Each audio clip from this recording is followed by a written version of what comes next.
Hello everyone and welcome to the Super Bowl of Dirt Racing and the virtual edition of the iRacing Chili Bowl Nationals. Delighted you can join us here live on RaceSpotTV as 60 drivers prepare to battle it out to be crowned this year's champion. We're just about to head over into a new year and we're just about to head over into the real race as they set up the track in the Tulsa Exposition Center, but we had virtual racing today here live on RaceSpotTV. My name is Arjuna Kankipati, and I'm delighted to be joined by my broadcast partner for the very first time, Bo Albert. And Bo is a World Championship competitor on the rallycross side of things. And Bo, we head over onto the oval side, and you don't have too much experience, but you know what it's like being at the top level, and we're seeing a lot of our World Championship competitors here today battling out for today's title.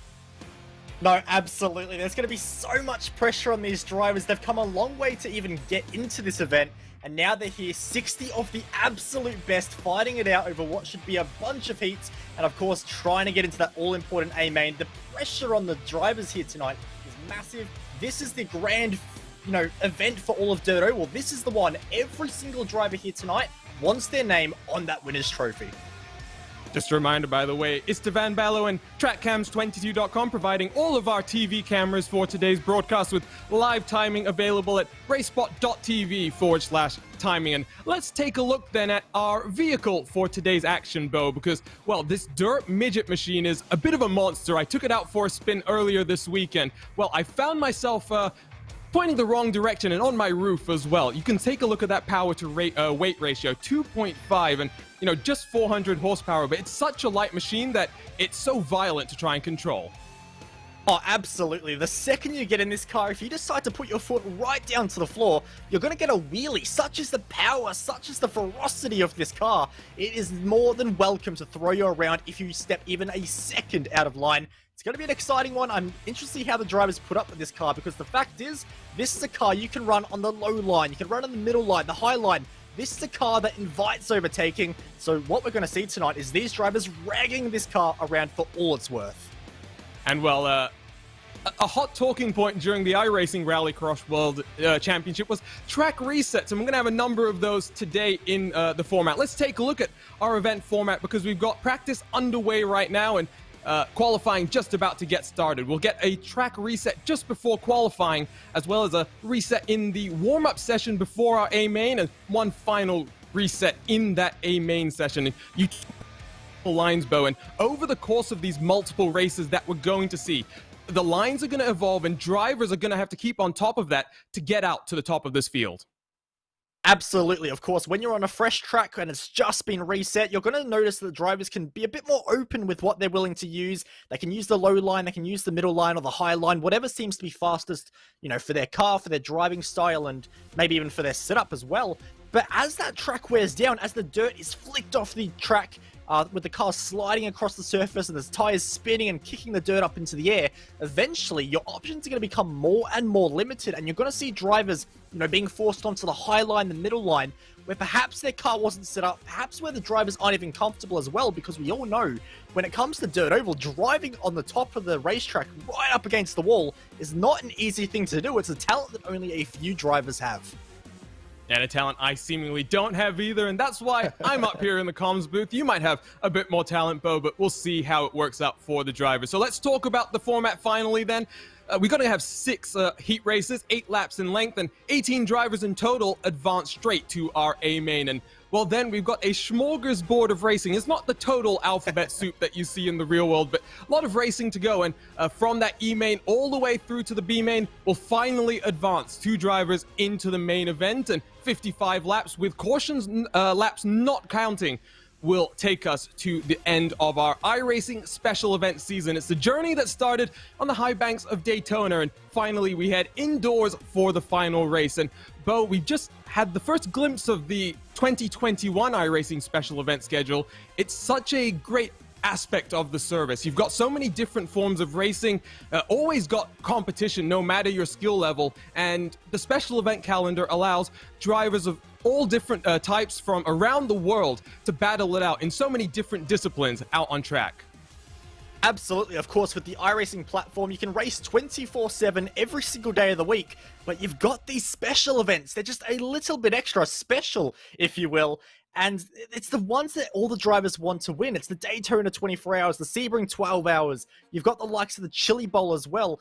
It's just something a little bit special about them. It's not your everyday official race. There's just that added pressure because, of course, you only get one chance a year to make this happen. If you get it wrong tonight, there's no trying again next week. You've got to wait 12 months to get another shot at winning the Chili Bowl Nationals.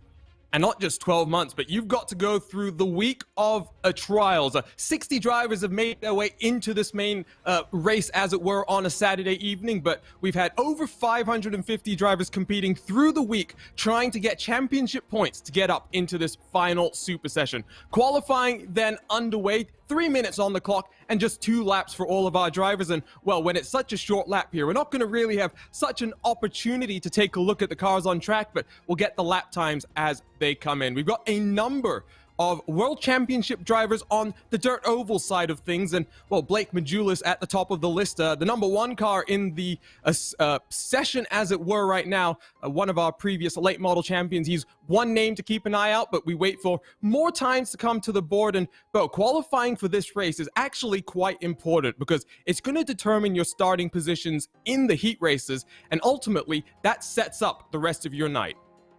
Absolutely. If you get qualifying wrong, you put yourself on the back foot, you're in for a world of pain because, of course, you have to make sure you're at the very front of your heat race to make sure you're advancing into the next sessions, making sure you're eventually progressing all the way up to the A main. If you're starting on the back row of the grid, you make your night so much harder. And of course, in this event, it is a knockout, type of event. So if you do get it all kinds of wrong, you can actually end up going home early and not even getting a chance to win this particular event. So qualifying for these drivers is ridiculously high pressure because, of course, it's a 10-second lap for these drivers. I know some circuits where you're not even at turn 1 in 10 seconds. So for these drivers to have to hook up what is essentially 4 corners around this Chili Bowl National circuit, get it absolutely picture-perfect precise, and you've got the field literally within half a second at most between 60 cars, qualifying could not be any more important. Our qualifying graphics sometimes like to play up, and with margins this close, I'm very glad that they are behaving nicely today. So Isaac Suarez in the number 15 car, provisional pole position sitter, with Adam Elby, a race winner in the World of Outlaws Sprint Car Championship, second with just 3 thousandths of a second separating those two drivers. You've got just under 0.2 of a second separating the top 18, and 30 seconds left on the clock means most of our drivers have already completed their runs. So we get ready then for the first of our heat races, and they're going to be very, very frantic. The heat races, 8 laps in length, and that means just over 1 minute in time. And Bo, that means we're going to be gridding and heading around for our pace laps for more time than we spend actually racing. Absolutely. These races are quick fire. You have to be on it right from the start because you're not going to get many chances to really make passes happen and work your way forward. So that just goes back to what we were saying before about qualifying. Make sure you're at the front of the field because you really do not have long at all to make your way up to the front. So qualifying over them, let's take a look at the first of our heat races and the grids.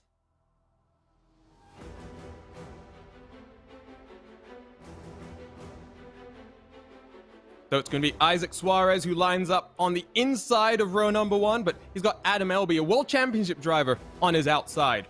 Brennan Rogers going to line up in 3rd position with Joel Berkeley on his outside. And actually, I'm just taking a look at my grid. That's not actually the starting grid for our first heat. That looks like our qualifying results, but we'll get you the starting order in just a few moments' time. There we go. Isaac Suarez lines up with Nick Tuller to his outside, and Jaden Wolf and Tyler Schell, row number 2.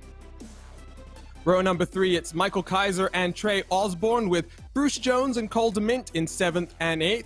9th and 10th, Michael Hanman and Bruce Sprague. So that's the first of our heat grids. And, well, our producer Tyler Maxon has pointed out a very interesting point here, Bo, with top 50 drivers separated by just 0.9 of a second.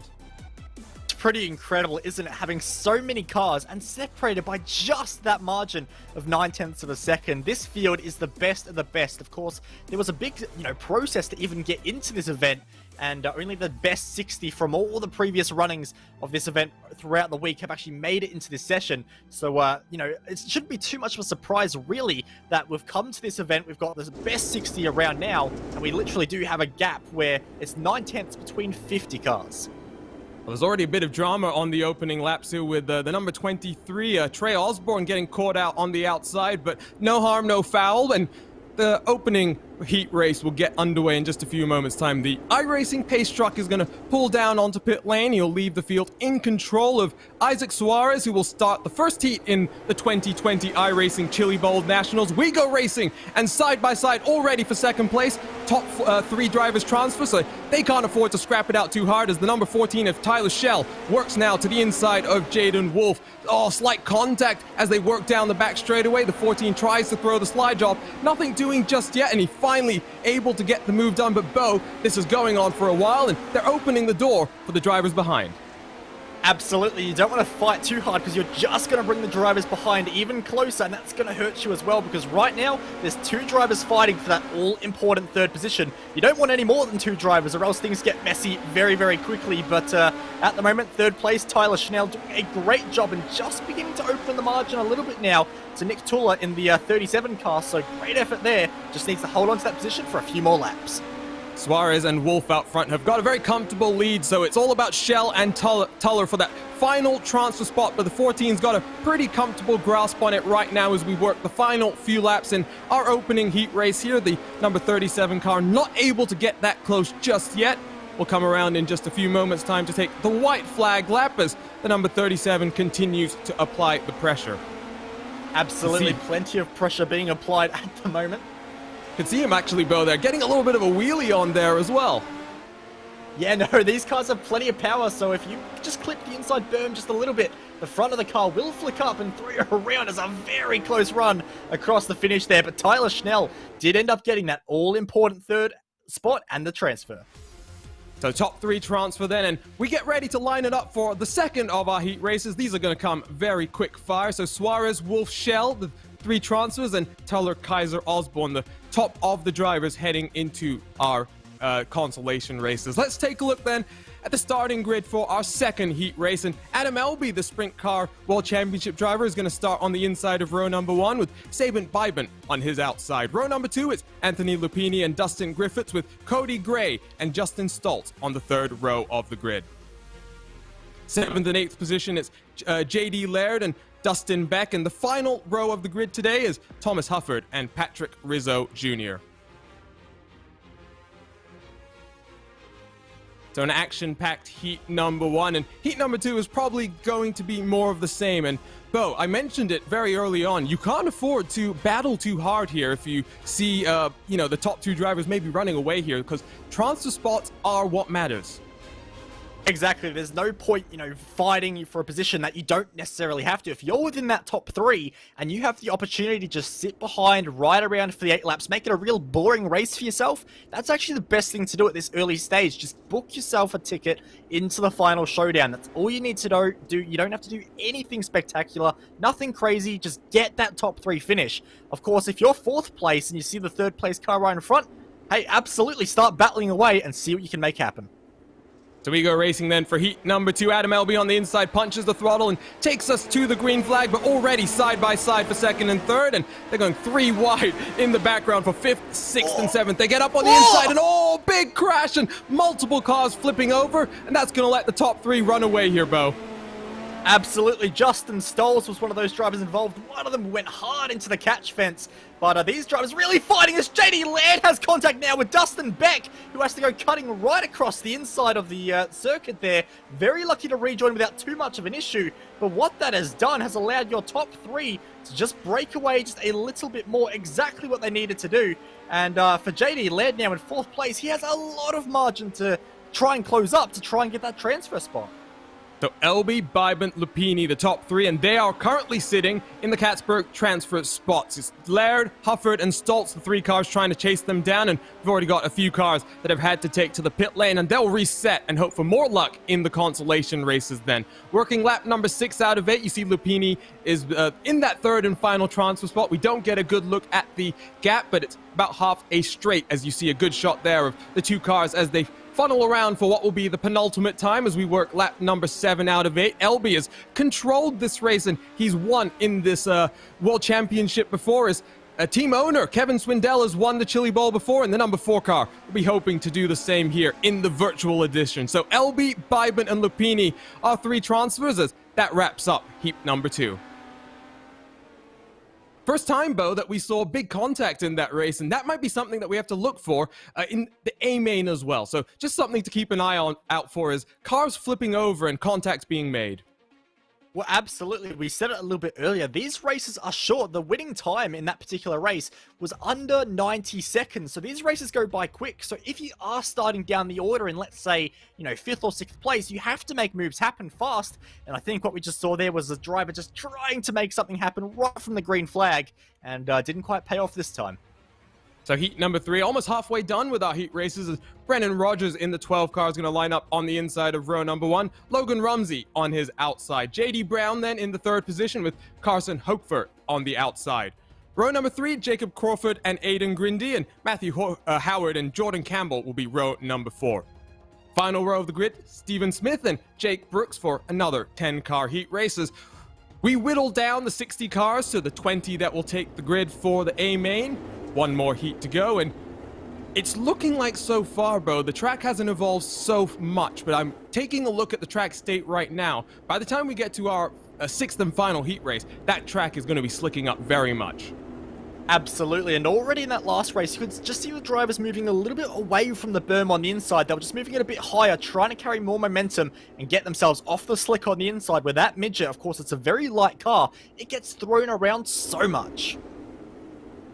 So, 3rd heat race then, it will be Brennan Rogers that takes us to the green flag. He'll punch the throttle, gets on the berm, and that's going to compromise the run down into turn number 1. Side by side, 2 rows deep they go, as this is the best battle that we've had at the start of the race. 14 throws a slide job. That's JD Brown as he tries to get up into that 3rd and final transfer spot. Still unable to get the move done, as meanwhile Rogers and Rumsey out front start to build a gap. Absolutely, the top 2 are bolting away, but 3rd place is not bolting away by any stretch of the imagination as JD Brown, inside front left on the berm as he tips it into the corner, trying to get a run, but the issue is to that Hosfar is just holding his line at the moment in the 26 car. He's not giving any advantage to JD Brown to find a way past, and now actually has found himself extending the margin away as a mistake from Brown is going to cost him crucially, and he's going to slide down the order. Jacob Crawford slides through, and also Aidan Grindy now makes contact with the 14 as they fight their way into 3 and 4. Brown down the order, then he's looking at the challenge of the alphabet soup. What can he do then from the 5th position as things run? Things starting to compress further up in your field. Rogers, Rumsey, and Hochfar getting very, very close. Crawford also gets into the battle. Contact made between the top 2, and Rogers starts to lose out. This is a very, very interesting battle and the most exciting heat we've had so far. Final time we go then. White flag about to come out. It's looking like Rogers and Hochfar are going to have an interesting battle to the line. Hochfar on the outside of the corner. Rogers tries to send it on the inside, and he just about makes it work. So Rumsey, Rogers, Hochfar are going to be the top 3 that transfer. Crawford, Brown, and Grindy miss out. Another exciting heat race, Bo, and well, we've had the first one of our big losers here, and the World Championship driver in JD Brown, who now heads to our consolation races. Absolutely, you could see he had the pace. He had a very fast car in the opening laps, and he tried to use it, but sadly, one little mistake found himself down the order, and there was just not enough time to recover that time that he lost. So a quick look at the results, and we're running through these races. Dirt racing always flows by so quickly, but let's get on with heat number 4 then. Joel Berkeley is going to line up on the inside of row number 1. The late models World Championship competitor now heads into the dirt midgets, and Timothy Smith will be on his outside. Cameron Smith lines up in the 3rd position with Kenny Miller on the outside, making an all Pennsylvania row number 2. An all Indiana row 3 with Colin Mitchell and Rylan Gray, and Brian Cooper and Clint Woolbright make up row number 4. Final row of the grid then, Dylan Phillips and Isaac Kammerer, and we get ready for another one of these heat races. They really fly by and don't get much time to breathe at all, do we, Bo? No, not at all. It is quick fire, brilliant action all the way through, and I'm absolutely loving it at the moment as we get ready for yet another heat. But the interesting thing for me was just how much more these drivers are beginning to experiment with that inside berm. They're just throwing it around these corners. And I wonder if track evolution is proving to be an important factor. So heat number 4 underway, and Berkeley punches the throttle. On the outside, though, an interesting run for Smith. He's able to hold on for second. Side-by-side contact made for third and fourth. The big loser, Kenny Miller, but somehow Cameron Smith able to hold on to that one, and Colin Mitchell tries to take advantage. Yeah, he's trying, isn't he? He was looking very close, but how about around the outside from Kenny Miller? Almost had a good run. He's still trying against the 40 car right now. They're going to continue side by side, millimeter stuff around the outside. That was a brilliant move from Kenny Miller, if he can continue to hold on to it, and I think he has. So great pace there from the number 10 car, who continues to work forward. And now next target is Cameron Smith in the transfer spot. And he's throwing it into the slick stuff on the outside of the corner and driving it in deep and then getting the power down, and now trying to challenge Smith for the final transfer spot. Slight contact made, and we're now halfway through this race, and Kenny Miller tries to get back into a transfer opportunity. The front two's not really battling it too much right now. Berkeley and Smith very content to run around on that high line. It's all about this battle for that third and final transfer spot right now, Bo. Yep, absolutely. First and second, there's no point in the battling, of course. Just sit in your transfer spots, progress. It's all you need to do right now. Cameron Smith, though, is a whole bunch less comfy, as look at them all moving to the inside, to the outside line. None of them want to touch the inside of that track anymore. Track evolution is kicking in as we're about to head on to the 8th lap. Lots of inside firm from Cameron Smith into the guardrail. He will go, and that is a big, big hit for his chances, as Kenny Miller is also out of shape. He goes spinning around, more contact out of 4. All kinds of drama in this one. Disaster at the end, and somehow the 46 and Colin Mitchell into the third and final transfer spot. So he'll line up then in our A main race in just a little bit of time, but big losers, Kenny Miller and a couple of other cars there. Big drama in the closing stages, and a few strong contenders heading to the consolation races. Let's take a look then at the grid for our 5th heat race, because they keep coming in. Well, it's the Hylomaniac himself, David Heileman, on the inside of row number 1. He's got Colton Davis on his outside. Blake Majulis, the not defending late model champion, but the inaugural late model champion, lines up on the inside of row number 1 with Nicholas McGeethy on his outside. Row number 3 then, Mike Keegan with Lewis Hewitt to his outside, Chad Sainsbury and Dustin Hall, row number 4. 5th and final row of our grid, and it's Anthony Abrota and Connor Lane that complete our 5th heat race. And, well, Bo, that was an interesting heat that we just witnessed, and you know what? If it wasn't for a mistake right there, I think we wouldn't have had such an exciting end to that race. No, absolutely. Everything just blew up in that final few laps, didn't it? Of course, the opening 5 laps, we were talking about first and second being calm and the rest of the field just single file. No, everything just went crazy in the final few laps, but what I'm noticing at the moment is Heat 1 was relatively chill. You know, everyone was just sort of racing around. Heat 2, a little bit of door banging. Heat 3, we had a car roll. Heat 4, we had cars upside down, spinning, flying. What's Heat 5 got for us?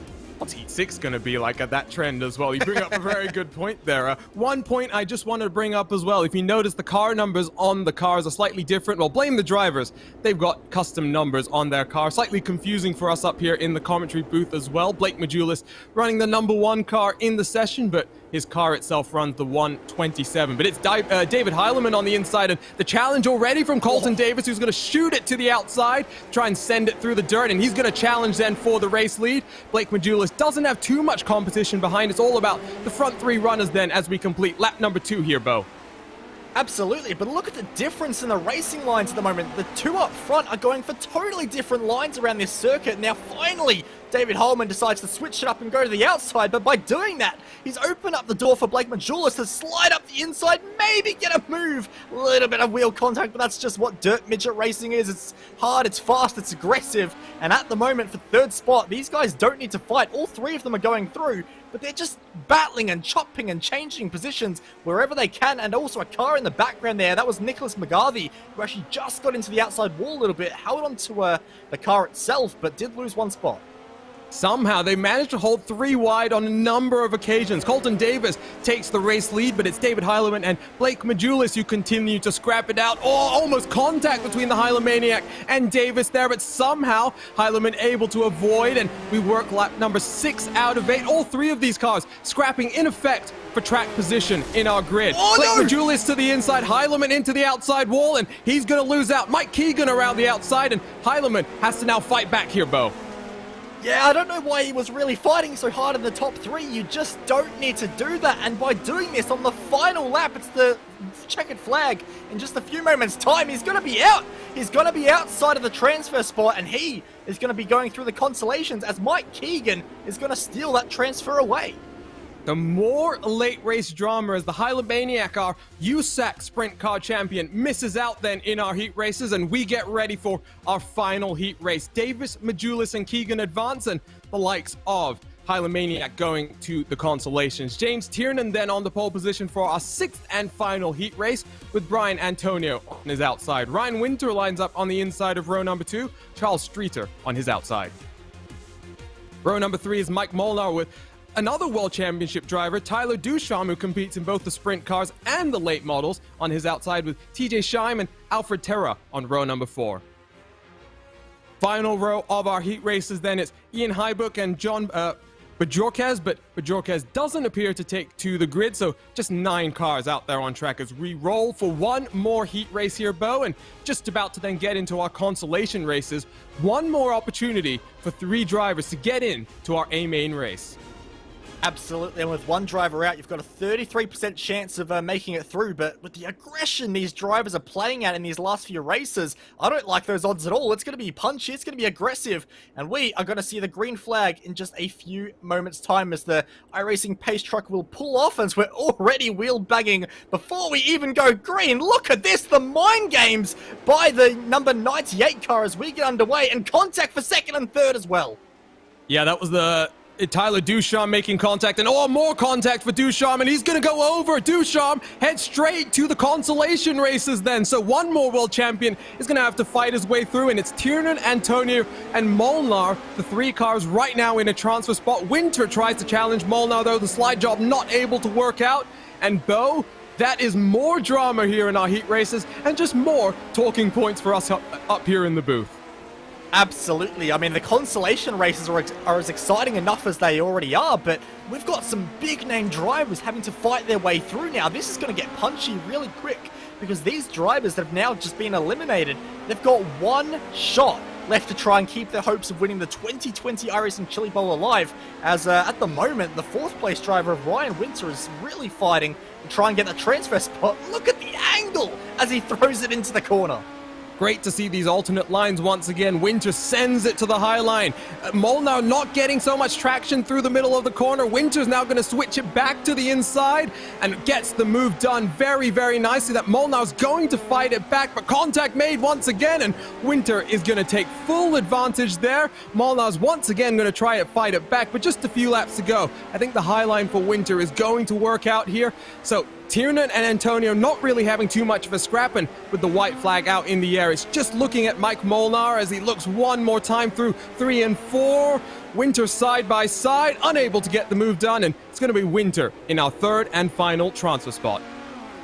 Yeah, great battle between those drivers. They worked hard for it, didn't they? That was chopping and changing lines. They were really fighting all over the place. But in the end, that high line just looked a little bit stronger as we now head into our E-main. And I don't believe the track is actually going to be reset in between these sessions. So for these drivers on the alternate lines, they're going to have to keep on trying into these consolation races now.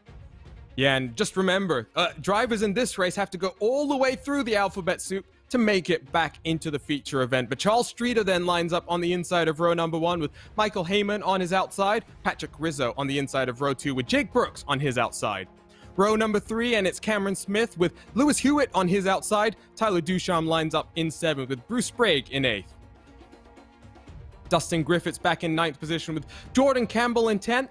Isaac Kimmerer in 11th with Connor Lane in 12th. One final driver who I don't think is taking to the grid, John Bajorquez. And we actually have a few drivers here which have elected not to take to the grid here, Bo. So missing 4 cars in total. So looks like just 9 cars in today's race here. I'm honestly okay with that because I think we have more than enough cars for plenty of action already in this particular race. 13 cars at the Chili Bowl, you know, with the races of this length of 10 laps now. It's always going to be interesting racing, but I'm glad we can just ease into it a little bit more with this particular first E-main.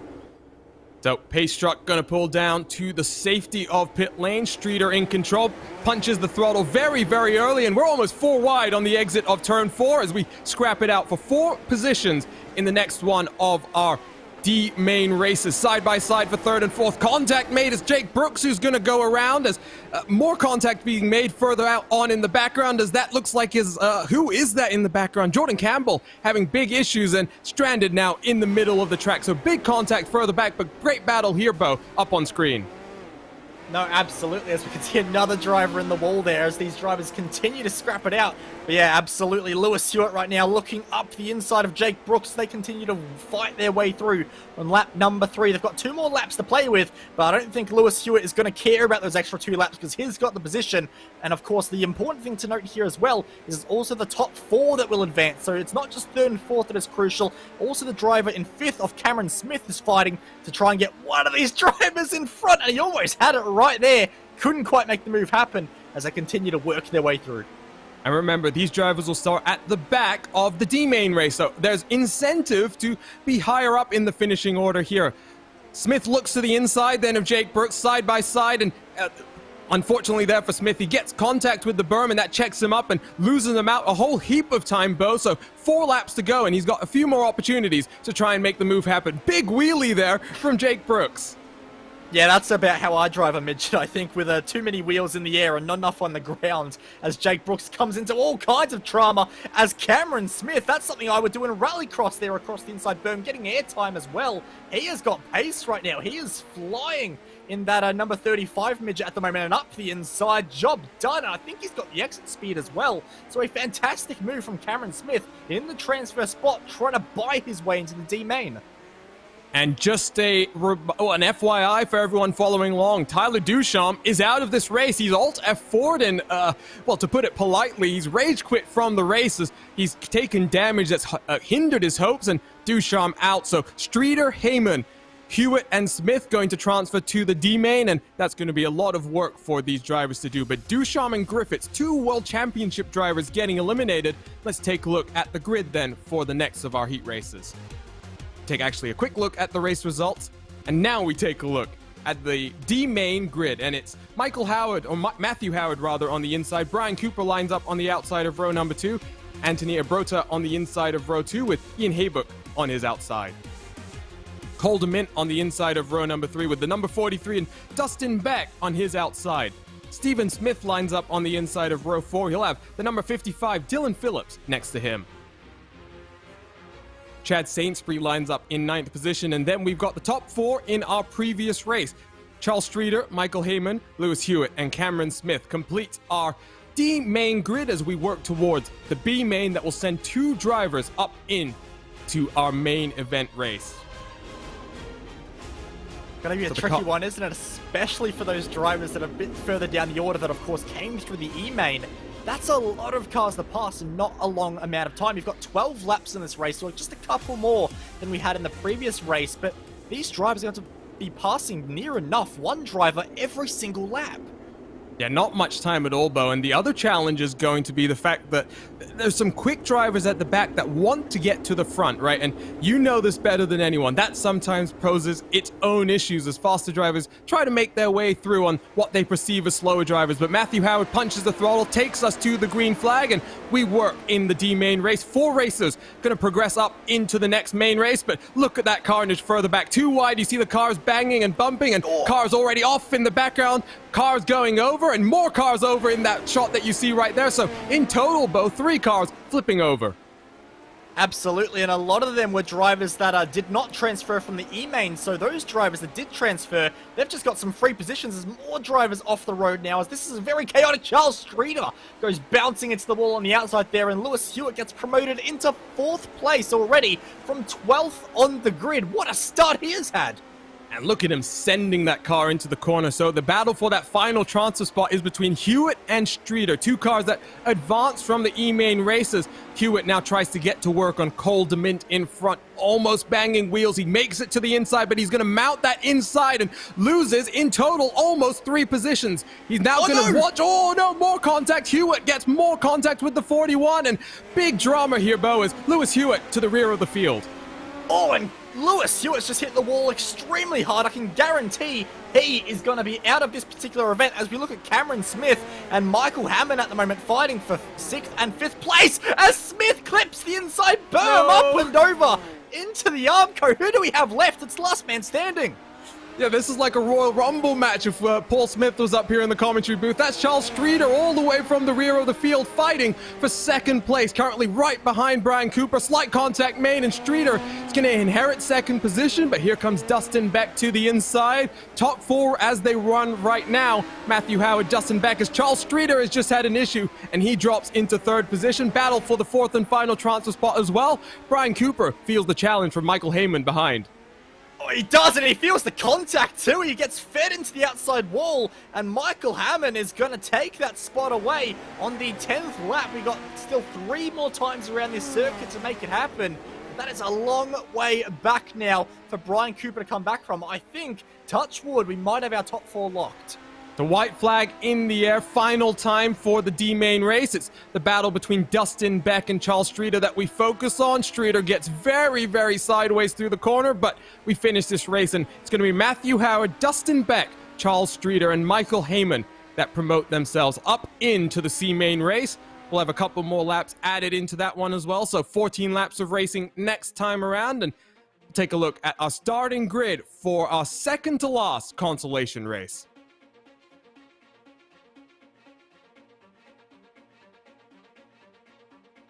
So Dustin Hall lines up on the pole position then. He'll have Alfred Terra in the number 45 car to his outside. Trey Osborne lines up in the number 23 car on the inside of row number 2 with Thomas Hufford on his outside.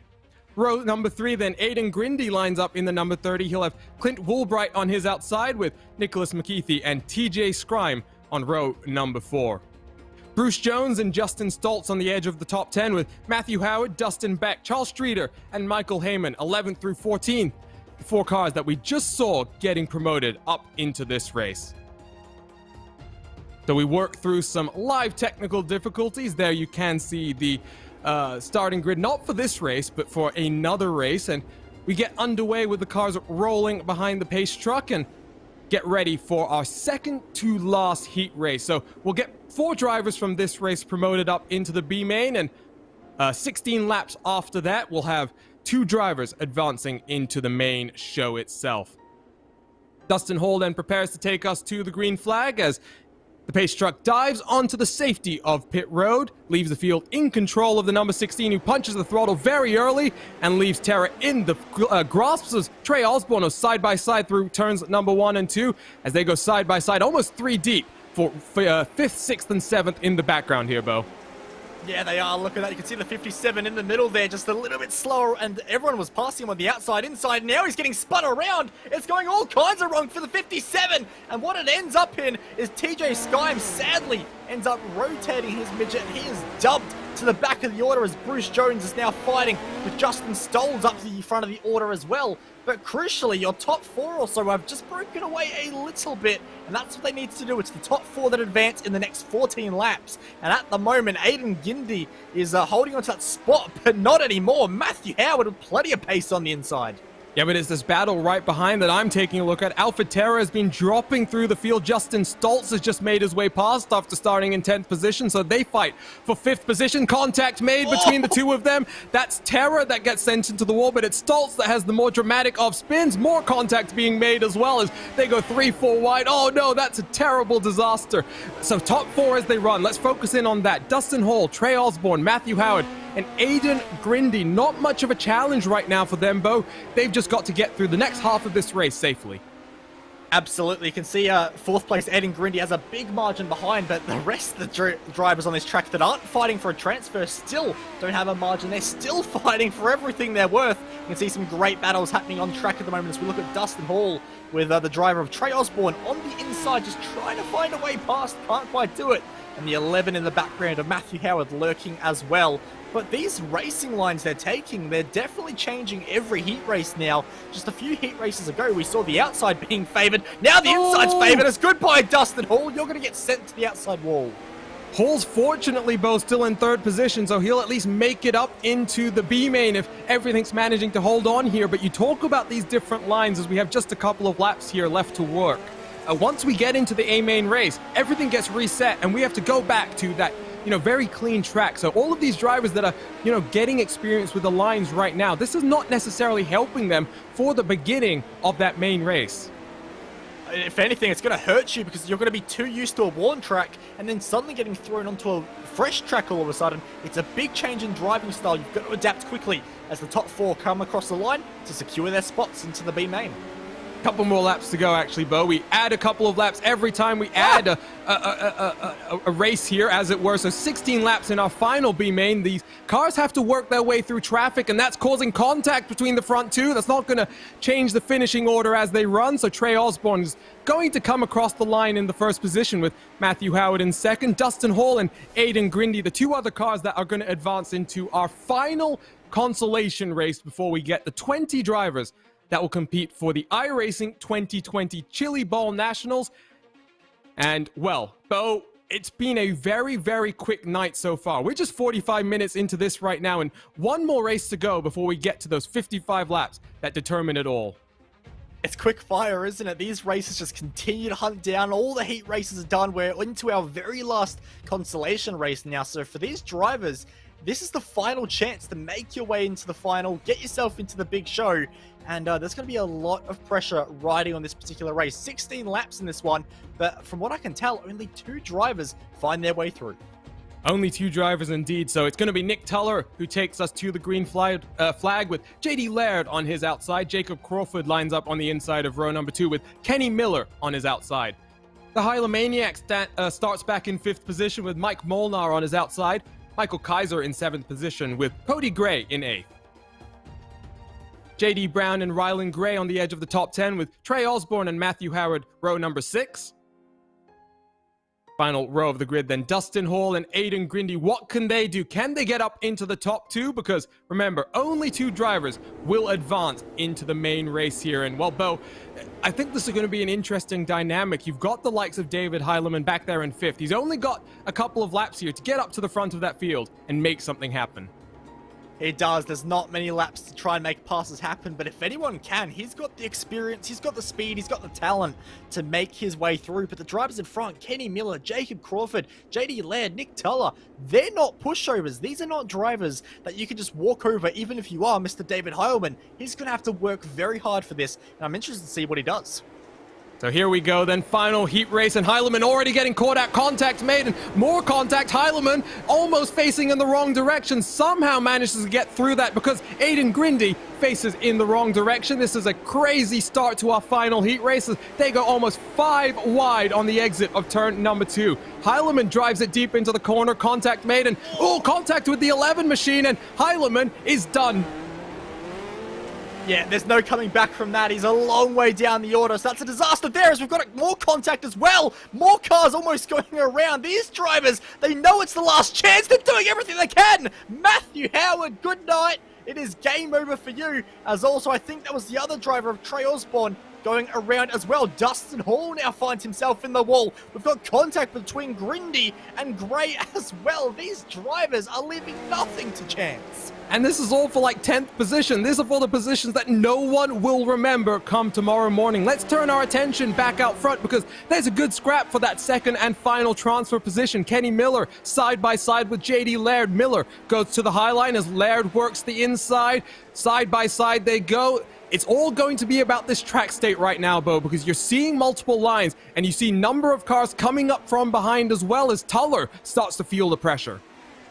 Absolutely, no one's safe, not even the race leader in this, but look at the cars on the outside. They get the drive off, but the inside has so much more runners. Miller basically takes the race lead there. Such is the pace on the outside. 3 wide for your race lead in the final consolation race on for the night. This is fantastic. Miller now trades up to the inside. He's not going to the outside anymore as we've got a car up and over in the background. JD Laird is on the inside. He's trying to get that second spot. JD Brown on the outside as well. And that was Mike Molnar. That was that car that's gone around. So Molnar's hopes also done, and he's in the pit lane and called it quit. Side by side, JD Brown. He's worked his way through the alphabet soup after a disastrous heat race and now secures second position on that outside. Great drive for the number 14 machine as he cuts down onto the inside and gets the move done. Nick Tuller also tries to follow him on that outside line right now, Bo, but it's looking like Kenny Miller is going to secure that first transfer spot as things stand. Yeah, great drive from him. Started fourth, made his way into the front, and he's pulling away, but the rest can't do it. JD Brown in second is still trying to gap the third place driver of JD Laird, and only now is he achieving that as JD Laird hits the inside berm, slows himself up, and here comes Michael Kaiser. Yeah, that top two is looking very, very comfortable right now. Brown actually has managed to close on Kenny Miller out front. So Kenny Miller, JD Brown looking comfortable to progress up into the A main, and they'll start all the way at the tail of the field. JD Laird using that inside line very, very effectively right now, but Michael Kaiser not able to get any momentum on the outside. Tuller and Gray have touched in the background, and Cody Gray squeaks through on the inside. Demotes Nick Tuller down into 6th position. Tuller, who ran up all the way at the front of this field, is going to miss out on this main event race, but out front, Kenny Miller, JD Brown, they'll transfer into the main race, and we get ready to go racing for 55 laps to determine the 2020 iRacing Chili Bowl champion. Bo, those heat races and consolation races, they fly on by, and well, get 5 minutes to take a breath right now and get ready then for 55 laps of racing. I really wish our breather was more than like 10 minutes. Those heat races and consolations were bonkers. The action they produced, the different lines we were seeing there, that was great racing, and also a great effort there from Kenny Miller and JD Brown, who take away the transfer spots. But as we mentioned now, Arjuna, of course the track has been completely reset. Those different lines aren't going to work at the start of the race anymore. In warm-up, this is their first chance to readapt themselves to a totally different driving style. And let's talk about the mentality for some of the drivers who have been waiting around since the beginning of the night. You think of the likes of the drivers who qualified from Heat 1, Bo. They've been sitting there waiting to head back out onto the track, and you know this from your experience in World Championship competitions. Sometimes you just get a little bit itchy as you watch your other competitors out there on the track gaining what you think is track knowledge that's going to benefit them while you're stuck watching them on the sidelines. I can tell you right now, it is the worst feeling when, I mean, it's a great feeling to get through nice and early and, you know, Heat 1 or Heat 2, get yourself into the feature nice and early. But just watching everybody else drive, do their races, you begin to think about what you're doing in the feature, but you've got so much time, you begin to overthink, you begin to overanalyze every little detail, and you lose your game plan. So what those drivers who did make it, you know, from the first few races, you know, I'm thinking of Isaac Soares, Adam Albee, Logan Rumsey, Joel Berkeley, those drivers, they've got to be mentally strong. They've got to be mentally focused and be able to switch on and switch off. And I just hope they've switched off for the last few moments throughout all the last consolation and heat races and can now switch back on when it comes to game time. Get a good look at the track as all of these drivers begin the warm-up, as we've got just 3 more minutes left as they get one final opportunity to head out onto track and get things dialed up. Bo, I've got a question for you. How much setup tweaking did you find yourself doing in the sessions itself? We know that at the top level of sim racing, there's so much time and effort that goes into these races, but you know, it's just another level when you get into the session, you see what the track is doing differently, and then you adapt the car to handle the situation. Absolutely, you always need to be able to adapt the car to what the track condition is, but I always preferred not to touch the car because it goes back to my point before of overthinking and overanalyzing. There would be so many times where I would actually begin questioning even my fuel numbers. You know, is this really the correct amount of fuel I need for a race? And that's something these drivers have to factor in today as well. I would begin to overthink whether, you know, my springs were correct. Is my anti-roll bars correct? You just begin to overthink way too much. So me personally, I actually preferred not to touch the car at all during race sessions and just make sure I did all my homework in the previous testing and everything I did. I don't know what these drivers will do. That's my personal methodology behind it, but absolutely, as a driver, you've got to be adaptable. You've got to have something prepared for every single condition. Just a reminder, by the way, if you're not already following RaceSpotTV, firstly, what are you doing? Clearly, something wrong. You can hit the subscribe button on YouTube. You can also hit the bell next to it to get notified every single time we go live with some of the great series we get to cover here live on the iRacing service. You can also follow us on Twitter, Facebook, Twitch, and Instagram, all at RaceSpotTV. So just a couple of moments left then in this warm-up session, and Bo, this race is really the Super Bowl of dirt racing. It has so many great names that come here, and you look at the list of past winners. You've got the likes of Tony Stewart, NASCAR greats. You've got the dirt racing greats as well, the likes of Sammy Swindell and, his son Kevin Swindell. But you've also got the latest generation of NASCAR racers. You've got Christopher Bell, who's won here 3 times in a row, and a number of other NASCAR drivers, including Chase Elliott, the NASCAR Cup champion, who's going to be coming here for the very first time in just a couple of weeks' time as he tries to add his name to the illustrious list of winners.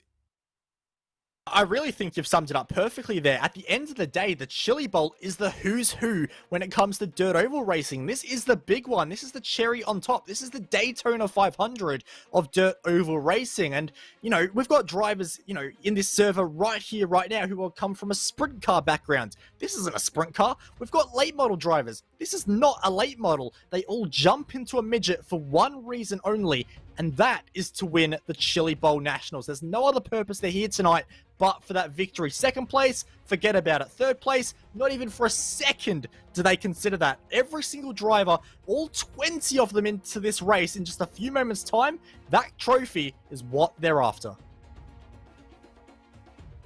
And every day is race day on the iRacing service, and I tried to claim my own Chili Bowl championship on Monday. Unfortunately, I didn't even make it into turn number 1 in my heat race, but these drivers have made it all the way then to the main event, and 55 laps separate them from the iRacing Chili Bowl championship. So let's walk you through the starting grid for our main event race. On the pole position, it's Isaac Suarez in the number 15 car, and he's got the World Championship driver Adam Elby on his outside. Logan Rumsey lines up on the inside of row number 2, and Joel Berkeley is on his outside. Colton Davis will be on the inside of row number 3, and he's got James Tiernan on his outside, with Jaden Wolf and Sabin Beebant in 7th and 8th. Row number 5, and it's Brennan Rogers and Timothy Smith, with Blake Majulis and Brian Antonio right on the edge of the top 10. Tyler Schell lines up in 13th position with Anthony Lupini in 14th, Carson Hokovar in 15th with Colin Mitchell on his outside. Mike Keegan lines up back in 17th position with Ryan Winter in 18th. Kenny Miller will be in 19th with JD Brown all the way back in 20th place. So that is our 20-car grid, and the cars begin to roll then around this very, very short track. It's just a quarter mile and 10-second lap times. It's a very quick lap, Bo. It's really a roller coaster in so many ways. It absolutely is. This is going to be a roller coaster of emotions for these drivers as well, because they're going to be going through so many different phases. There'll be good phases, there'll be phases where you're in traffic, and I can guarantee there'll be plenty of that, and there'll be strategy as well as the pace truck pulls off. So Isaac Suarez is going to take us to the green flag then to kick off the 2020 iRacing Chili Bowls. Adam Elby challenges him to the inside, side by side, almost 3 wide off the corner. Great start to this 55-lap race. Reminder, caution laps do not count, and Adam Elby now looks to challenge for the race lead. Side by side further back as well, but Bo, Adam Elby now out up into first. Yeah, he's trying, isn't he? He's working that inside line, trying to make it happen. I think he's just about got the number 2 car cleared, but he can't quite do it on Isaac Suarez. They continue to scrap away at the front of the field, and so many times tonight we've said you don't need to bother scrapping about the lead. Just get into your next race. There is no next race. This is all or nothing, and even if it's lap 4, you still want to be that car out front. They're starting to stretch themselves out a bit single file right now. Remember, we had a track reset right before they took to the grid for this race, so all of these lines are getting reset side by side for second and third. That's Suarez and Rumsey going side by side as Elby tries to use this as an opportunity to try and pull away. Also look out for Colton Davis in the 4th spot as he tries to look for an opportunity here, Bo, because he's looking high and low. He's just trying to find an opportunity to pounce on. Absolutely, and an opportunity will come eventually. He's running the high line at the moment, but with the amount of cars choosing to run that low line, it's going to wear even quicker, whereas for Isaac, it's not going to wear anywhere near as quickly with only, 4 or 5 cars in the entire field choosing to run that high line. And now look at Logan Rumsey, who decides to just run a little bit higher than he has before as he continues to try and find what line has the best grip. Where can I try and pull away from my rivals? At the moment, the answer is nowhere, because everywhere is fast. Yeah, and the interesting thing, we had so many incidents in our heat races until just about right then. It's been a very clean race so far.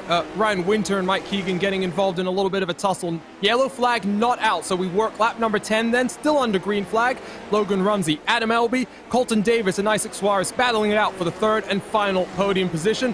Colton Davis finally manages to get the slide job done, but Suarez not content. He started to slide back very slightly from that pole position, Bo, and this is where you have to think maybe his car will come in a little bit more at the end of the race.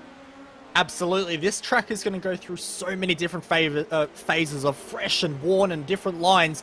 Doesn't necessarily mean the car you've got at the start of the race is particularly dialed into how you would like, but what he might have done is actually set it up for the end of the race. So he's dropping back now. He was the pole sitter, and we know he can go fast on a fresh track, and he's just not showing it right now. Watch him a little bit later on in this run as the track continues to slick off. That number 15 car could come in fast. Yeah, these are some good battles further back in your field as well. There's action up and down. It's not just out front. This is the battle. You see Joel Berkeley is one of these cars involved, and he's on the outside and finally gets the move done on James Tiernan.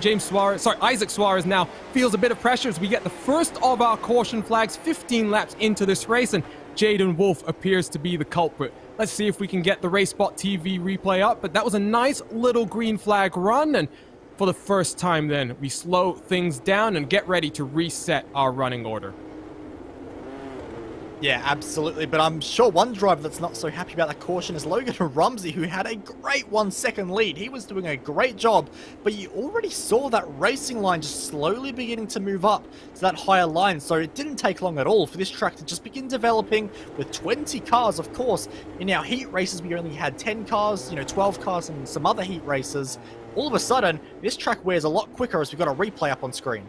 Yeah, we're trying to then spool it back so we can take a look at what happened. It was Jaden Wolf, one of the cars involved, but you'll see him pointed in the wrong direction with cars having more issues on his outside. Here we finally take a look at the RaceSpotTV replay side by side with the 50. Slight contact being made, and you see that iRacing midget going up into the wall. That 14 car really, I think, the main culprit there for the caution, but very quick yellows here and get ready to go back to green flag racing already out front. Logan Rumsey punches the throttle and takes us back to green. Adam Elby slightly caught out, and Colton Davis now feels the pressure from behind. Too wide, too deep for fourth on back, and now Joel Berkeley tries to get up into fourth. Slight contact made over the burn, and Bo, they're going 3 wide as we restart this race. They're trying all kinds of different lines, and as a result, you can see all kinds of different exit speeds, entry speeds, caution back out already. We started off clean, but it's going a little bit downhill as we have 2 cautions in quick succession. Yeah, and this time around appears to be Brennan Rogers in the 12 car. Quick RaceSpotTV replay up on your screen as we take a look at what happened on the outside. You'll see here, and that's self-inflicted. Bo just tries to send too much momentum in and fairly spectacularly gets out of the session as quickly as possible. I said it a little bit earlier, taking that high line and being able to run right up against the wall the entire way around, that takes a lot of skill and a lot of talent, but at the same time, it doesn't take much at all for it to go horrifically wrong. And for Brennan Rogers, unfortunately, that was just a millimeter too far to the right, and he found himself clipping that outside rear right tire in the wall, and that's just going to swing you around very fast, and into the catch fence he went. And so cautions breed cautions, and with caution laps not counting, that might mean that we end up having a bit of a slog, but let's hope we can get back to that great green flag running that kicked off the start of this race. The pace truck dives back down onto the relative safety of pit road, and we punch the throttle back to green flag racing. Rumsey, Elby, Davis, the top 3, and side by side, Suarez and Berkeley for 4th position right now. Yeah, and you can see a big slide there for Suarez up the inside of Berkeley. These guys trying very different lines at the moment, just trying to get this restart nice and well. And at the moment, it does look like the field is relatively clean, which is great to see, as a still 4th and 5th contact a little bit there, but they're not the reason for our next yellow flag. Yeah, well, cautions do breed cautions. This time around, Mike Keegan seems to be one of the cars involved. We'll get that replay up on the screen as soon as we can, and as I spool things back and take a look on my own view, indeed, I'm seeing the number 13 car getting a bit caught out from behind. Contact made with Jaden Wolf once again, and Wolf gets involved in contact for the second time tonight. We get a look at this incident here, as that appears to not be the incident in question. We'll figure this one out, Bo, and finally take a look here. Yeah, absolutely. He was just getting a hit the entire way through that corner there, and the 13 car just got rotated at mid-corner, so a lot of rear to front contact there, and sadly, he just ended off worse off.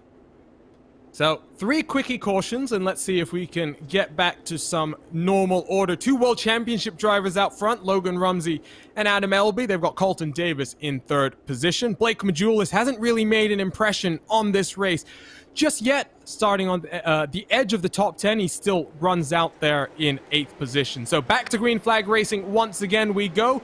Rumsey, Elby, Davis, the top 3, and single file this time, all the way back down into 6th and 7th position. Joel Berkeley in that 5th spot tries to make his way up into the podium after going through all of the alphabet soup, though. It was an interesting run for Berkeley there, and good to see him up there in the field right now. No, absolutely. It's great to see all these drivers that have made their way through. Some had slightly more difficult routes than others into this particular feature race, but they're all here now, and where you came from and, where you qualified so many, hours ago now, of course, it doesn't matter at all. It's all down to this feature. It's all down to what you do now, and they're making the most of it. Actually, my correction, he didn't have to go through the alphabet soup. He qualified through the heats themselves. So it's been a quiet night so far for Berkeley, but finally up into 4th position. Blake Majulis has been making some big moves behind as well. Majulis up into 5th position as the caution flag flies once again. We get our 4th yellow of the race so far, 25 laps done.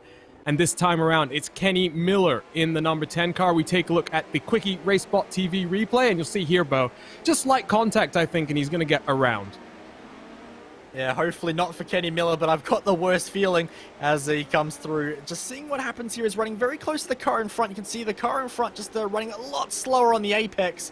And unfortunately there for Kenny Miller, just clips the back and around he will go. That's a shame because he was having a really strong night there. Yeah, this has been a fun evening so far, and even with these cautions, Bo, I'm really enjoying the racing. It's interesting to see as the track evolves, the different ways that the likes of Rumsey and Elby out front are choosing to tackle these starts, and we're getting increasingly strung out single file as we take to the green flag.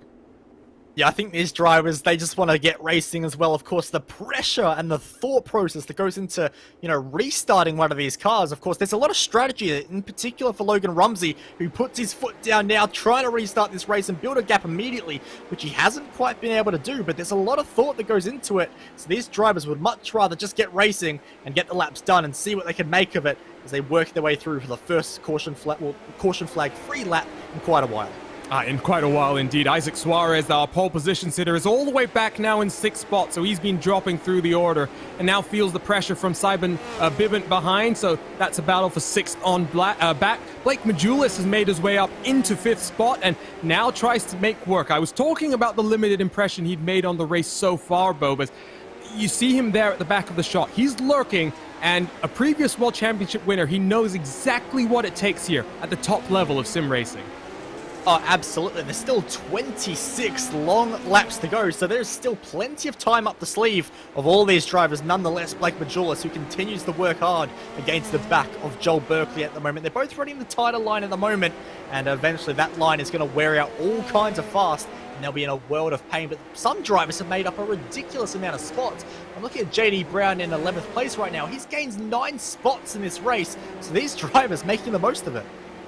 JD Brown is the one who I was thinking of in terms of coming through the alphabet soup. So it's been an impressive drive for Hollywood Brown, as he's referred to by Chase Roudman and Justin Prince. They're both of them on assignment in other affairs, and they've left Bo Albert and myself, Arjuna Kankipati, in charge of the commentary booth for today. So the top 5 still run single file. It's Colton Davis applying the most pressure right now, and he tries to work the inside of the track and tries to just get to the inside of Adam Elby, but not able to make that work right now. And Bo, we're working towards just 20 laps to go here, and all of the cars have basically migrated down to the inside. It doesn't really look like we're getting those multiple lines that we saw in those consolation races. No, of course, we've had quite a few retirements in this feature race already. Still got a couple of cars running around as well, despite a little bit of damage. But what that means is less cars running on track, and that means less drivers to actually flick the dirt off the racing surface and create these different lines. There's a little bit of contact there between Blake Majulis and Joel Berkeley as they fight for 4th and 5th at the moment. Colton Davis still applying pressure to the back of Adam Elby, but what they're doing is just allowing Logan Rumsey to run away at the moment, almost a 10th a lap faster last time around. Yeah, and I saw, by the way, Majulis get on the button onto the public radio. He's not too thrilled with what just happened as he now tries to set sail and catch Joel Berkeley again. Leaders making their way through some lap traffic now. This will be interesting. So Rumsey gets past. Now Elby and Davis have to do the same. That's slightly broken up their battle for the time being, but I'm sure that will close in once again. Just an FYI as well, Jaden Wolf in the 25 car, apparently a victim of the incident limit in this race, and the 25 car has been pulled into the pit lane by race controllers. We get another caution right in front of your race leaders, and Kenny Miller going around once again has brought the caution flag out then, Bo, with 15 laps to go on our next restart. It's such a shame for him. He was having a good night, as I mentioned before, and sadly this feature race has gone all kinds of wrong for Kenny Miller. Oh, big contact there. That was lucky to actually not be worse. In fact, it did get a little bit worse in the end, as I think another driver faces the incident limit as well. So for some of these drivers, they're getting all kinds of contact at the moment. If you are wondering what our incident limit for tonight is, 17 incidents. So to hit that limit, it just shows the amount of elbows being thrown between these drivers. I mean, if you go to a track like, you know, on the road side of things, Spa-Francorchamps, 17 incidents, you can get that in about 3 laps time. But somewhere like this, you need to hit other cars on a number of occasions. And unfortunately for Wolf, he's just been caught out in contact on a number of occasions, and that's going to send him down to 19th place. The other retirement from the race so far was the 12 car of Brennan Rogers. So 2 cars out of the 20 down on pit lane will not take any further part in this race. And we're about to go back to green flag racing with 15 laps left on the clock, and the 41 car punches the throttle. Logan Rumsey takes us back to green flag racing, and Adam Elby, Colton Davis second and third, try to challenge for our 2020 iRacing Chili Bowls national title. Colton Davis in that 3rd spot tries to get to work on Adam Elby once again, but Bo, it's getting once again very single filed out, and you have to think that Rumsey is in that very, very comfortable position right now. Absolutely, 12 laps on the clock for Logan Rumsey. Just keep on hitting your marks and bring it home. Oh, if only it was that easy. Adam Elby, you know he's going to apply pressure. Rumsey has looked very, very fast, but is he fast enough to deal with yet another caution in today's race? Well, our producer Tyler Maxson saw that one coming and cut to that just as it was happening. There you can see slight contact, but it was also JD Brown in the fake 14, as it were. Here you see that's the contact that's brought out the caution. Isaac Suarez, our pole position sitter, has been caught up in that one as well, and that's going to drop the number 15 down the order, unfortunately. So JD Brown has unfortunately had to pull it down to the pit lane as well, making it an additional retirement in today's race. And, well, I think, Bo, that makes 6 cautions so far today. Definitely more than we would have liked to have seen, but at the same time, we've seen some great racing when it has been green, so we shouldn't be too picky, because this has been a great race so far, but 11 long laps to go. There's still a lot of room for another caution or 2. Let's not jinx, put any commentators' curses out there. I'm tapping all the wood that I can find around me. One of my colleagues had quite a bizarre weekend just a few days ago. But here we go, back to green flag racing, and it's Logan Rumsey that once again takes us to the green flag. He must be getting very, very familiar with it, and in his Swindell esports machine, he'll try and take the lead of this race all the way to the checkered flag as we work 11 laps to go, and already building up a significant advantage over Adam Elby. Colton Davis closes on the back, Bo, and well, I think the challenge is coming from Davis. Yeah, absolutely. Rumsey's got these restarts nailed at the moment, doesn't he? He's managed to work out something that has just got the jump on Adam Elby at the moment as he continues to have pressure applied by Colton Davis and Berkeley and Majulis behind as well. Your top 5 still sticking together. Well, I say your top 5, 2nd to 5th are Logan Rumsey is checking out. Rumsey indeed is pulling away, and out of the top 5, 3 World Championship drivers, and Joe Berkeley, a previous World Championship competitor as well. So great to see the strength of field here in what is a special event, and not really something that these drivers would have paid too much attention to. Challenge comes from Davis. He gets very close to the rear end of Adam Elby as we now work towards just 6 laps to go. This is coming down all the way to the wire. It's the battle for third and second, and we go on board with Colton Davis. A great look here, Bo, and we see just how much movement these guys do in terms of that steering wheel. Absolutely. It's not staying straight for very long at all, is it? That is a lot of wheel work going on, and there's a lot of it to avoid the car in front. Look how close. These guys are running too close. Contact between the two, and that checks up the drivers of Berkeley and Majulis behind as well. So that battle gets broken up, but crucially, no position swaps there for Colton Davis. He holds on to where he was, but that's just given Adam Elby a little bit of breathing room as we look at just 3 laps to go. 3 laps to go, and for Logan Rumsey out front, looking very, very comfortable as they squabble over the final step of the podium. It's Colton Davis in that third and final spot. You see Joe Berkeley and the machine that's got Hayden Cardwell's face on it as he tries to close in on that podium spot. Rumsey now leads by just over half a straight, and the Pennsylvanian comes across the line in just a few moments' time, and he'll take the win here in the 2020 iRacing Chili Bowl Nationals, a well-earned title, and a title that Bo, he earned by getting to the front and dominating this race. Absolutely. Logan didn't even start on the front row of the grid, but he got to the lead, and from there he controlled multiple restarts flawlessly, never really looked particularly challenged. He held his nerve. Great drive. And a little bit of shenanigans after the flag. Joe Berkeley and Blake Majulis getting together. Majulis not too happy, but Rumsey's the one who starts his celebrations, and, well, we head indoors for the first time in iRacing special event calendar, and, well, for the first time, I have a feeling that fireworks not necessarily going to be on the agenda. So Rumsey tries to find somewhere to celebrate, and we take a look then at our final race results.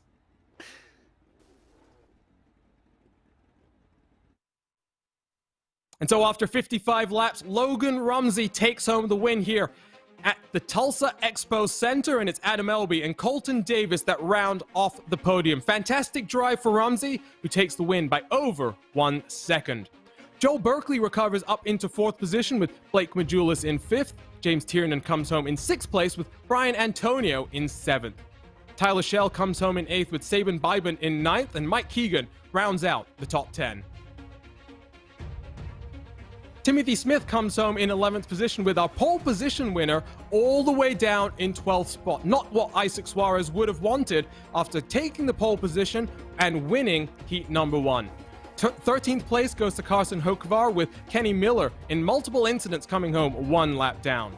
Anthony Lupini comes home then in 15th spot, the first of our cars to have major issues with Colin Mitchell, JD Brown, Ryan Winter, Jaden Wolf, and Brennan Rogers, the 6 cars that didn't make it to the checkered flag.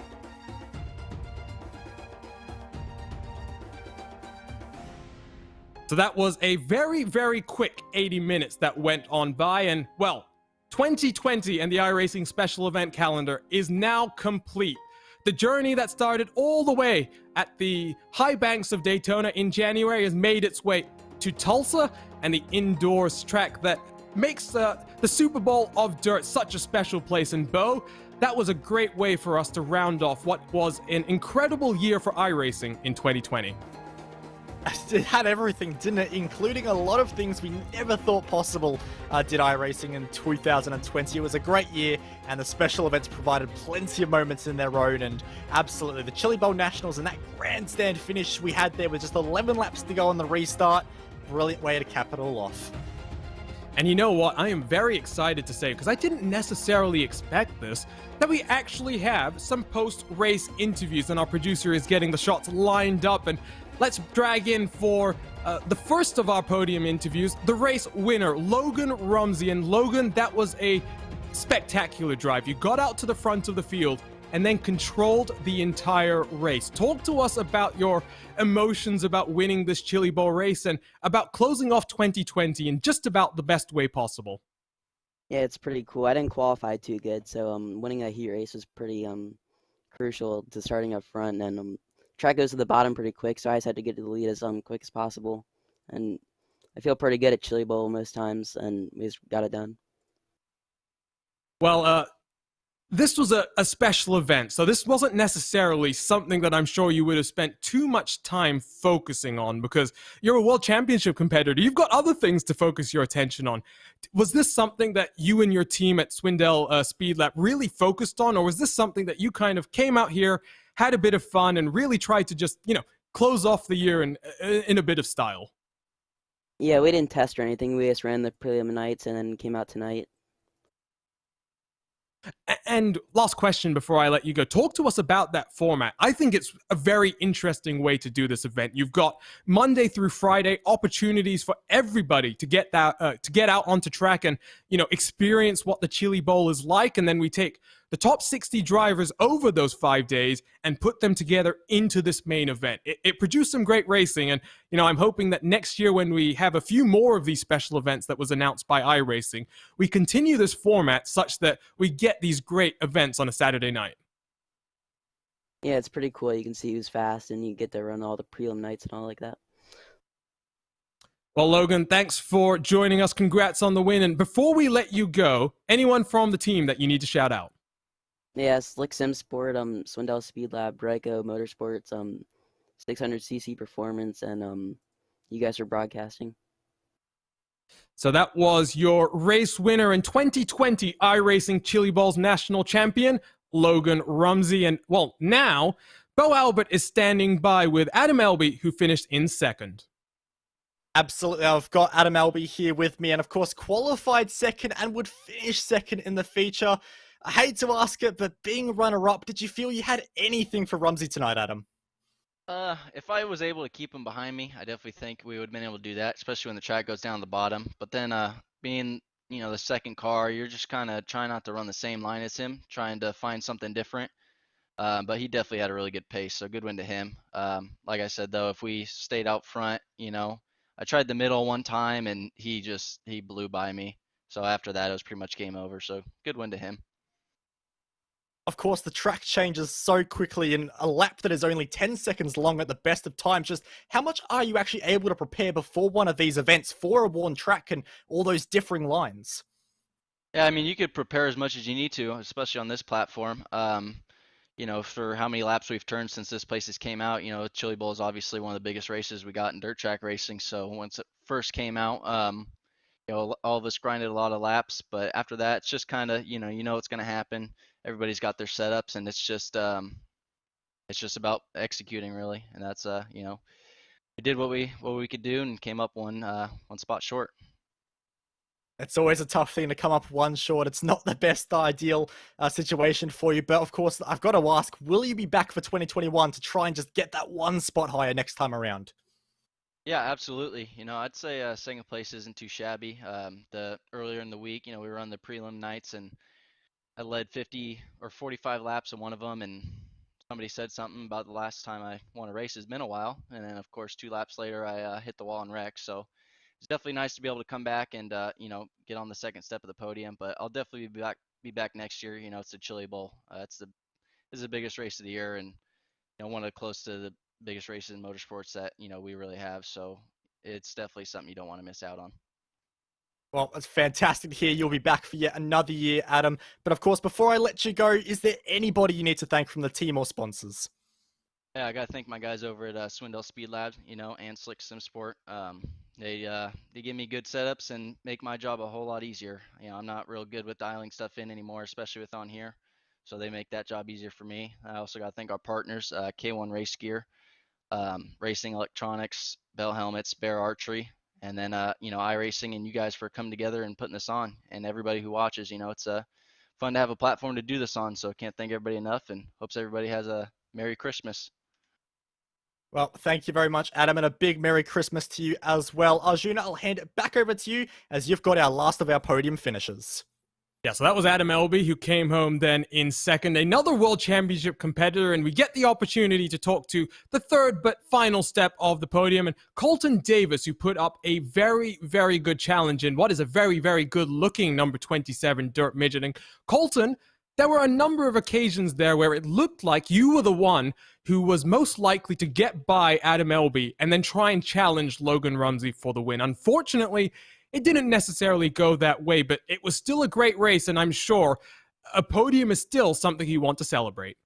Yeah, coming out here and just running some laps at the Chili Bowl leading up to the big Chili Bowl race in the like right after the original Chili Bowl. It's good to come out here and run good. What was it like towards the end of that race? Because one thing that we saw in the heat races and then those, E main through B mains was multiple lines and the track really slicking up in a way that encouraged good racing. But once we got into the main event and towards those dying stages, it looked a lot more single file, and it looked very difficult for any of you guys to really try and get a move done. What were you trying to do, and was there anything you think you could have done to try and make your way up to that fight for the lead? I don't think there was anything that I necessarily could have done. It was just waiting on whoever was in front of me to mess up, I guess, and leave that bottom lane open because it just went locked down and everybody was the same speed.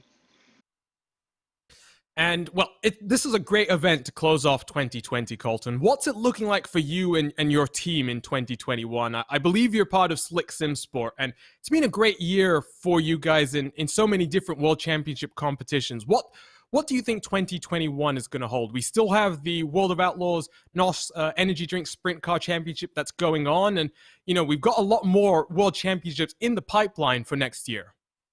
Hayden won the World of Outlaws Late Models Championship this year, which was big for him and everyone that was a part of it.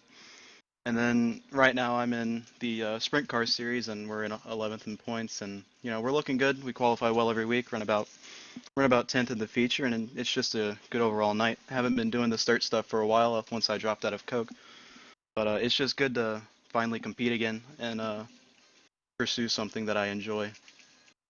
Well, you've got a little bit of a task over the holiday period to reclaim your World Championship license, because I see your license is down at a B license right now. So you've got a couple of weeks to get that back up before the next round of that Sprint Car Championship. But before we let you go, anyone from the team that you guys need to shout out? Because like you said, it's been a great year for everyone, and I'm sure there's lots of help that you guys get.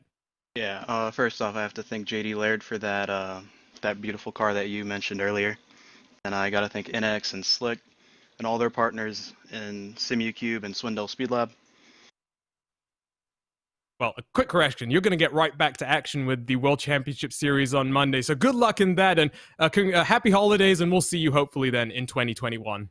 All right. Thank you. You too. So that was Colton Davis, third and final step of the podium. And, well, that's almost time for us to wrap up our coverage here of the 2020 iRacing Chili Bowl Championship. Bo, it was great to have you in the booth, because I wasn't sure, because we had our usual commentary duo of Chase Roudman and Justin Prince, unfortunately unable to make it. So they called in some substitutes, as it were. They called in me, this being my second Dirt Oval broadcast. And you know what? We thought it would be fun to get in someone who knows a little bit about dirt stuff, if it was on the rallycross side of things at all. This is a very different experience to Rallycross. My second Dirt Oval broadcast as well, so not the most experienced combination for tonight, but I mean, we had plenty of action to cover. It was all too easy. The drivers put on a fantastic show for us. The feature was brilliant, all the heats were great, and the consolations were just as chaotic as we all predicted, so cannot complain. So that's going to wrap up then 2020 and the iRacing special event calendar. We started in Daytona. We finish it off then in Tulsa, Oklahoma. It's been a great ride, and RaceSpotTV has been so glad to be part of all of it. Just a reminder, you can follow us across all of our channels for more sim racing action: YouTube, Twitter, Facebook, Twitch, and Instagram, all at RaceSpotTV. And if you're not already subscribed to us on YouTube, you can hit that red button. You can also hit the bell next to it to get notified every time we go live once again. Time to sign off then for the final time in 2020, and well, for myself, Arjuna Kenkipati, I'm delighted to have had Bo Albert along for the ride with me, Tyler Maxson down in the production booth controlling all of the action, and Istvan Ballo and TrackCams22 controlling our TV cameras. That's it then for 2020, and we'll see you in a couple of weeks' time for the Daytona 24 Hours to kick off the 2021 iRacing special event schedule. Happy holidays, and we'll see you soon.